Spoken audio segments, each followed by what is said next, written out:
Les démons existent, et ils savent se déguiser. Ils sont derrière la plupart des phénomènes paranormaux, derrière les fantômes et les extraterrestres. Une enquête sur différents phénomènes paranormaux fait ressortir un point commun chez ces derniers, en l'occurrence la démonologie.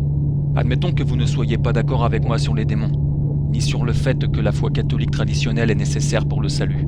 Si vous pensez comme un sophrologue disant que l'ultime démarche de sa discipline est de préparer l'homme à mourir décemment, avec aussi peu de crainte que possible, et que nous devons apprendre comment vivre la mort positivement, il reste que les découvertes de chercheurs donnent toutes les raisons de croire au surnaturel, qu'il y a une vérité inconnue de la science dite moderne, qui dépasse l'imagination et les techniques scientifiques. Ça vous rassure pour votre avenir, sachant que vous devrez un jour mourir et serez confronté à ces êtres? Que vous le vouliez ou non, il est très probable qu'ils soient là. En tout cas, vous ne serez pas rassuré de devoir probablement tomber sur l'un de ces êtres.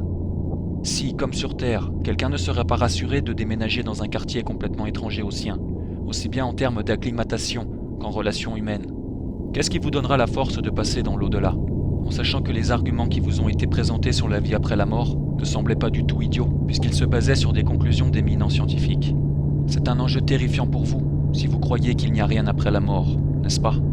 Si je vous indiquais un repère de démons, ce serait comme un chasseur vous disant qu'un énorme requin habite dans tel coin de l'océan.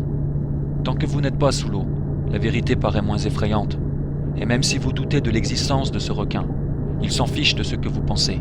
Seul importe pour lui le moment où vous tomberez dans cette portion d'eau. Il s'en fiche de quelle direction vous viendrez, pourvu que vous veniez à lui. Dans un univers où les scientifiques eux-mêmes avouent l'immensité et la complexité, et le silence, n'est-il pas bizarre, voire glauque, que des êtres communiquant avec les vivants, sous des formes d'ovnis, ne font rien pour éclaircir cette zone d'ombre?